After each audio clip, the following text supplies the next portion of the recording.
तो अगर आपको किसी ऑर्गेनिज्म को बनाना है, किसी ऑर्गेनिज्म को, तो एक ऑर्गेनिज्म का एक छोटा सा एग्जांपल ह्यूमन है। छोटा, बहुत बड़ा एग्जांपल है, क्योंकि मोस्ट कॉम्प्लेक्स, मोस्ट डेवलप्ड इस समय अर्थ पर एक ही तो है, वो है ह्यूमन।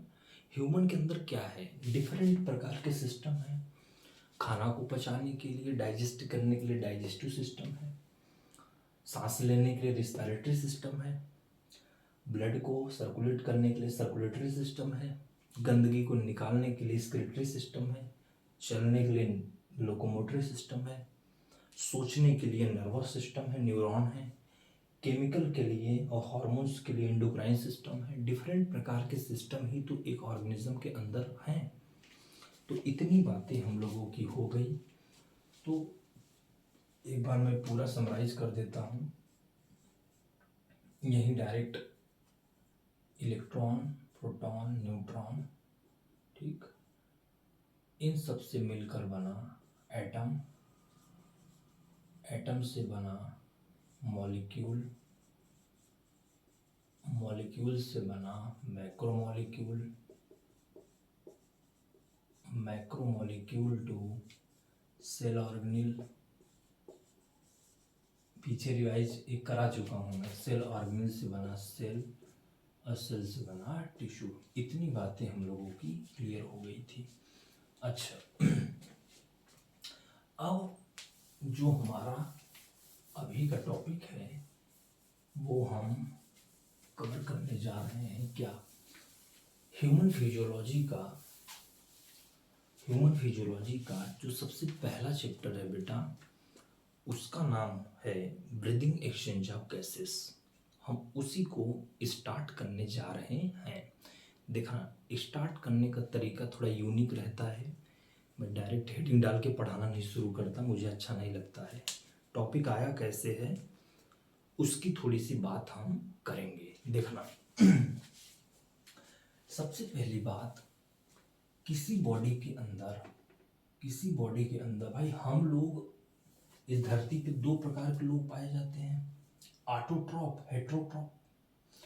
ऑटोट्रॉप वो हैं जो अपना खाना स्वयं बनाते हैं, प्लांट और सम बैक्टीरियंस हैं। हेट्रोट्रॉप्स में भी बहुत लोग हैं, सेप्रोफाइट्स हैं और कीमोऑटोट्रॉप, कीमोसिंथेटिक्स हैं, बहुत सारी चीज़ें होती हैं। अब उसको छोड़ दीजिए, हम लोग होलोजोइक में आते हैं। तो होलोजोइक की बात करते हैं। हम लोग का हेट्रोट्रॉप में न्यूट्रिशन कैसा है? होलोजोइक। सुनना, होलोजोइक। और होलोजोइक में प्रोसेस 5 होते हैं। अगर आपको याद हो तो, नहीं याद है तो देख लीजिए। पहला इंजेक्शन, दूसरा, ये तो फर्स्ट हो गया। सेकंड की बात करें, इंजेक्शन के बाद डाइजेशन, ठीक, डाइजेशन। तीसरा एब्जॉर्प्शन, एब्जॉर्प्शन। चौथा एसिमिलेशन, एसिमिलेशन।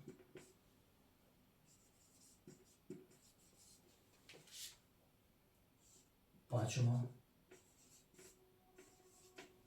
ये इंजेक्शन है, ये इजेशन, इजेशन, ठीक, बाहर। होलोजोइक में ये 5 प्रोसेस होते हैं। सर जी, आपने तो ह्यूमन फिजियोलॉजी के अंदर चैप्टर का नाम बताया ब्रीदिंग एक्सचेंज ऑफ गैसेस। क्या है? ब्रीदिंग एक्सचेंज ऑफ गैसेस, ठीक।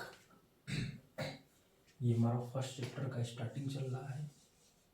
ब्रीदिंग एक्सचेंज, डाइजेशन को तो उड़ा दिया ना, लेकिन हम डाइजेशन को जरूर पढ़ेंगे, क्योंकि डाइजेशन को अगर नहीं पढ़ा तो फिर ये चीजें क्लियर नहीं हो पाएंगी। देखना, इंजेक्शन का मतलब क्या है? आउटसाइड से फूड को इनटेक करना, बॉडी के अंदर खाना इनटेक करना ही कहलाता है इंजेक्शन। बस इतनी सी बात है। इंजेक्शन में खाना को टेकअप करना, खाना, उसको कहते हैं इंजेक्शन। डाइजेशन का मतलब क्या है? कॉम्प्लेक्स फूड मटेरियल का, कॉम्प्लेक्स फूड मटेरियल का सिंपल फॉर्म में टूटना। जैसे कार्बोहाइड्रेट हो गया तो वो शुगर में टूट गया, प्रोटीन हो गया तो वो अमीनो एसिड में टूट गया, फैट हो गया तो ग्लिसरॉल प्लस फैटी एसिड में टूट गया। ऐसे डिफरेंट टाइप से हैं। मान लीजिए न्यूक्लिक एसिड है तो फास्फेट ग्रुप, पेंटोस शुगर, उस सब में टूट गया, वो सिंपलर फॉर्म है उसके। तो पहले खाया, फिर वो डाइजेस्ट हुआ, डाइजेस्ट होने के बाद सिंपल फॉर्म बना। अब वो सिंपल फॉर्म ब्लड में एब्जॉर्ब हुआ, एब्जॉर्प्शन। अब ब्लड में एब्जॉर्ब हुआ तो एब्जॉर्ब होने के बाद वो जाएगा सेल के अंदर, और सेल के अंदर जाने के बाद ग्लूकोज से पायरुविक एसिड, फिर एसिटिल को एंजाइम, क्रेब्स साइकिल चलेगी तो एनर्जी निकलेगी। और एनर्जी जैसे निकली, बचा हुआ मटेरियल इजेशन बाहर हो जाएगा। अच्छा, अनडाइजेस्टेड फूड मटेरियल का बाहर निकलना इजेशन कहलाता है, और मेटाबॉलिक वेस्ट का निकलना वो एक्सक्रीशन कहलाता है। आइए जनाब, इसको हम लोग पढ़ते हैं, सुनना क्या है। तो एक ह्यूमन का ही एग्जांपल ले लेते हैं, एक ह्यूमन में ही एग्जांपल ले लेते हैं हम। तो एक ह्यूमन के अंदर, अच्छा अब पूरा नहीं बनाएंगे, पूरा नहीं बनाएंगे इस एग्जांपल। सबसे पहले जब खाना खाता है ह्यूमन, ठीक, फूड को इंजेक्शन कहते हैं इसको।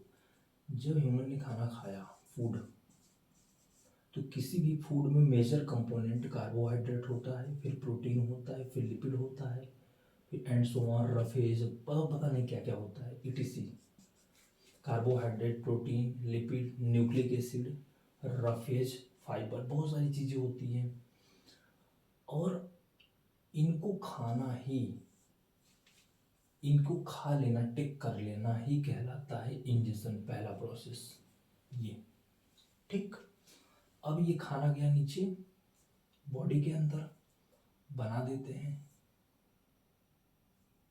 बना देते हैं, ज़रूरत तो नहीं थी, ज़्यादा हो जाएगा। अब ये बॉडी के अंदर गया, अब यहाँ पर होगा डाइजेशन, मतलब अब कॉम्प्लेक्स फूड मटेरियल, अब complex food material, complex food material, food simple absorbable form में टूटेगी, एब्जॉर्बल फॉर्म, ठीक, में टूटेगी। तो ये हुआ दूसरा प्रोसेस, डाइजेशन। पहला इंजेक्शन हुआ, खाना को अंदर लेना। दूसरा digestion, complex food material simple absorption हो गया, सॉरी एब्जॉर्बर फॉर्म में टूट गया। अब तीसरे की बात करते हैं, एब्जॉर्प्शन के बारे में। अब एब्जॉर्प्शन कैसे हो रहा है? ये जो सिंपल फॉर्म में टूटा है कॉम्प्लेक्स मटेरियल,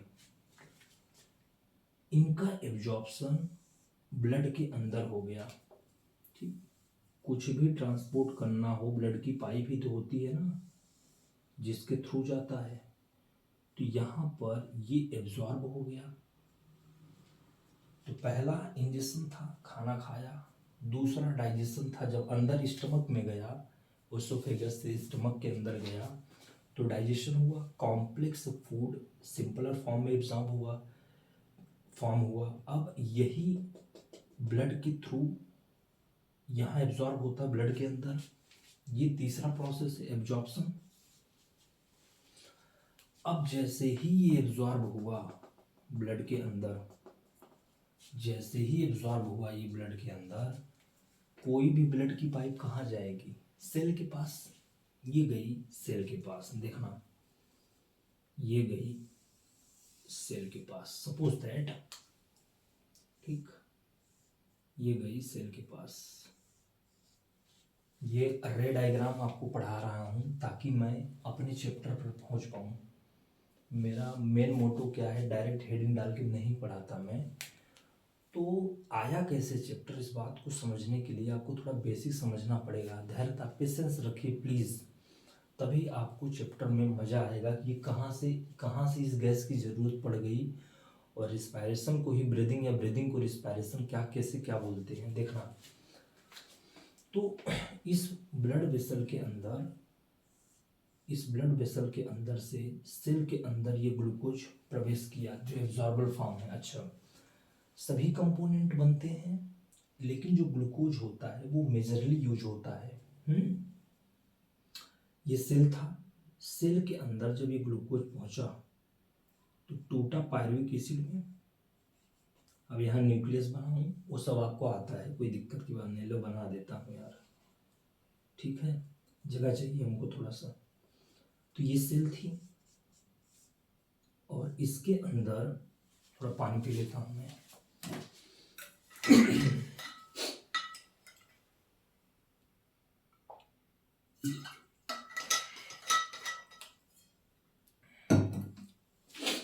देखना, ग्लूकोज से पायरुविक एसिड टूटा, और पायरुविक एसिड के बाद ये जाएगा माइटोकॉन्ड्रिया के अंदर। सेल का साइज थोड़ा बढ़ाना पड़ेगा। ये जाएगा माइटोकॉन्ड्रिया के अंदर, ठीक, यहाँ, और यहाँ चलती है ईटीएस इनर मेम्ब्रेन में, और फिर यहीं से बन जाएगा एनर्जी, ठीक। गुरुदेव, ये तो दूसरा था, आपने ये तीसरा बताया, लेकिन चौथा एसिमिलेशन का मतलब तो होता है अगर एसिमिलेशन का मतलब ये होता है तो फिर रेस्पिरेशन का क्या मतलब होता है जनाब? ग्लूकोज से पायरुविक एसिड, पायरुविक एसिड से एसिटिल को एंजाइम क्रेब्स साइकिल, फिर ईटीएस, और फिर एनर्जी का एटीपी के रूप में बन जाना। आई नो कि ये रिस्पायरेशन है, यस, ये रिस्पायरेशन है, ठीक। बट इस एनर्जी का यूटिलाइजेशन, इस एनर्जी का यूटिलाइजेशन सेल के ग्रोथ के लिए, रिपेयर के लिए जब हम यूज करते हैं, चलने के लिए, मेटाबॉलिक रिएक्शंस के लिए, तब वर्ड आया assimilation. Point be noted milord. देखना क्या मैंने बोला, खाना को इनटेक करना, इंजेशन, ठीक, इसको कॉम्प्लेक्स फूड मटेरियल को अंदर स्टमक में तोड़ना, सिंपल एब्जॉर्बल फॉर्म में डाइजेशन, दूसरा प्रोसेस, फिर ब्लड के थ्रू, ब्लड के पाइप के थ्रू एब्जॉर्ब होना, ये तीसरा है एब्जॉर्प्शन। क्लियर? अब चौथा बात करते हैं। चौथा, ग्लूकोज से पायरुविक एसिड, पायरुविक एसिड से एसिटिल कोएंजाइम, फिर क्रेब्स साइकिल, फिर ईटीएस, ये टूटना, ये बनना एनर्जी तक, ये कहलाता है रिस्पायरेशन, जो कि यहाँ लिखा नहीं है, यहाँ लिखा नहीं है मैंने कहा इस एनर्जी का बॉडी की ग्रोथ, बॉडी की रिपेयर, बॉडी के मेटाबॉलिक रिएक्शंस के लिए जो यूज होता है वो है एसिमिलेशन। और जो अनडाइजेस्टेड फूड मटेरियल है वो लार्ज इंटेस्टाइन के थ्रू बाहर हो जाएगा। डाइजेशन है नहीं तो डिटेल में नहीं बना रहे हैं, वरना डायग्राम बना के बताते हैं। अब देखना सर जी, ऊपर पड़ी है ब्रीथिंग एक्सचेंज ऑफ गैसेस, उसकी कोई बात ही नहीं हुई, उसकी कोई बात ही नहीं हुआ। तो आपको याद होगा कि रेस्पायरेशन की पहली या दूसरी लाइन एनसीईआरटी की लिखती है कि ऑक्सीजन हमेशा इनडायरेक्टली यूज होती है, ईटीएस के कॉर्नर पर आती है। जब वो ईटीएस चलती है पूरा इनर मेम्ब्रेन में, तो लास्ट पोर्शन में जब चौथे कॉम्प्लेक्स से निकलता है हाइड्रोजन, तो उसको कैप्चर करने के लिए ऑक्सीजन बैठा होता है। तो ऑक्सीजन इनडायरेक्टली यूज होता है ईटीएस में, ऑक्सीजन ट्रैप करता है उसको, और ट्रैप करने के बाद H2O में कन्वर्ट हो जाता है। आपको पता है, वो चीज़ें याद होगी। हाँ, तो ईटीएस के लास्ट में एंट्री होती है ऑक्सीजन की, लास्ट में एंट्री हुई ऑक्सीजन की, ठीक। देखना गैस आ गया, गैस आ गया भाई, चैप्टर तैयार है अपना, गैस आ गया। ये रहो O2 का यूज हुआ, ठीक, यहाँ पर। और जब ग्लूकोज टूटता है तो वो CO2 निकलती है, अगर आपको याद हो तो। कहाँ याद है हमको, अच्छे भगवान। जब ग्लूकोज से पायरुविक एसिड टूटता है, पायरुविक एसिड से एसिटिल कोएंजाइम टूटता है, तो याद नहीं है, पायरुविक एसिड 3 कार्बन का, एसिटिल कोएंजाइम 2 कार्बन का, तो एक CO2 बाहर निकलता है ना। लो निकल गया CO2। तो ऑक्सीजन का यूज होना और CO2 का बाहर होना, इसको मैं थोड़ा और कहीं लिख देता हूँ, CO2 का निकलना,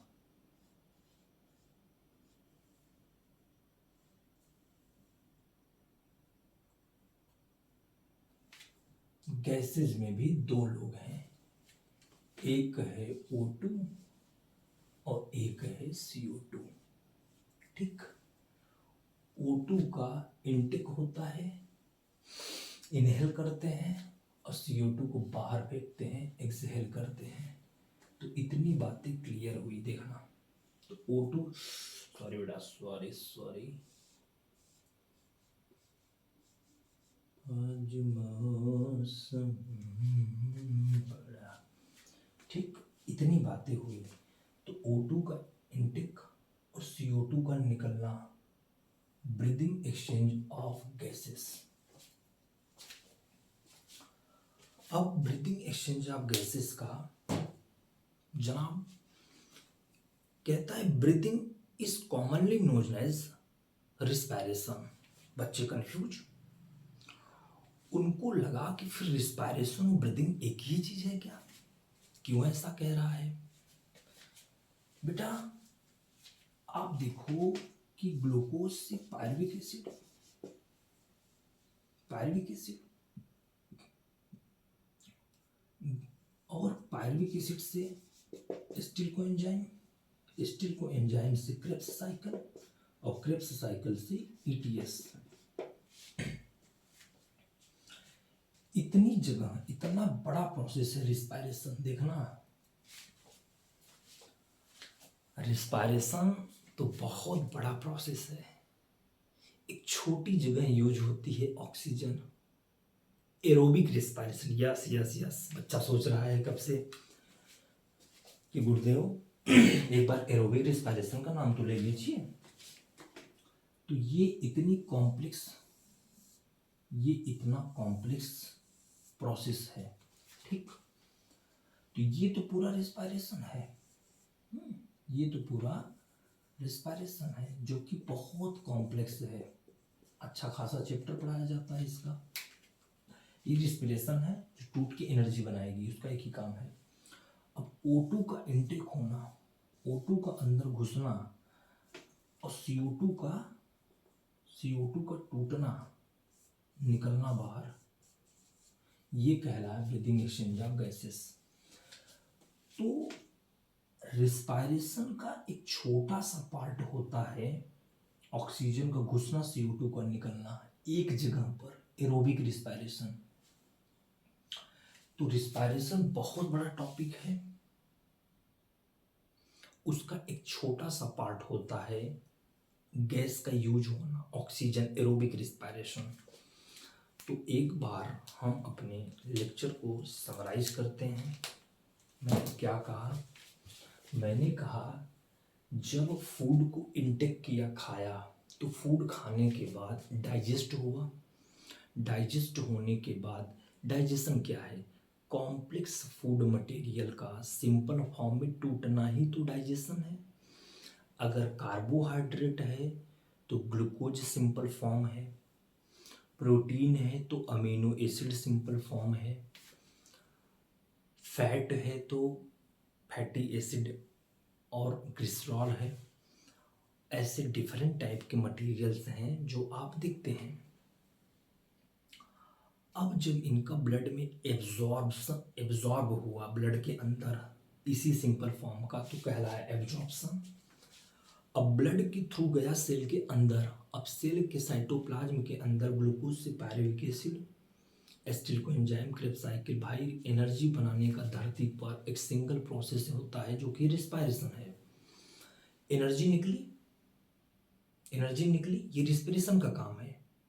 बट ऑक्सीजन और CO2 इसी में यूज होता है। ऑक्सीजन निकला, सॉरी यूज नहीं होता, ऑक्सीजन का यूज हुआ, CO2 बाहर निकली इसी रिएक्शन में। इसलिए रिस्पायरेशन का एक छोटा सा पार्ट ब्रीदिंग होता है। तो breathing is commonly known as respiration. Breathing अलग चीज होती है, रिस्पायरेशन अलग चीज होती है। ब्रीदिंग का सिंपल सा मतलब है कि ग्लूकोज से ETS तक गए और लास्ट में बना एनर्जी, बस ये है आपका रिस्पिरेशन। अब एक छोटा सा पार्ट है कि ऑक्सीजन का यूज करना और CO2 को बाहर करना, ये है ब्रीथिंग। तो दोनों में डिफरेंस हो गया। मैं पढ़ देता हूँ NCERT का पहला पैराग्राफ। क्या कहती है NCERT, देखते हैं। NCERT का पहला पैराग्राफ बहुत ही प्यारा लिखती है। आप जब NCERT पढ़ोगे एकदम क्लियर हो जाएगा। मैं पढ़ देता हूँ, मैं आपके लिए पढ़ देता हूँ, बस जस्ट अ मिनट। बेटा।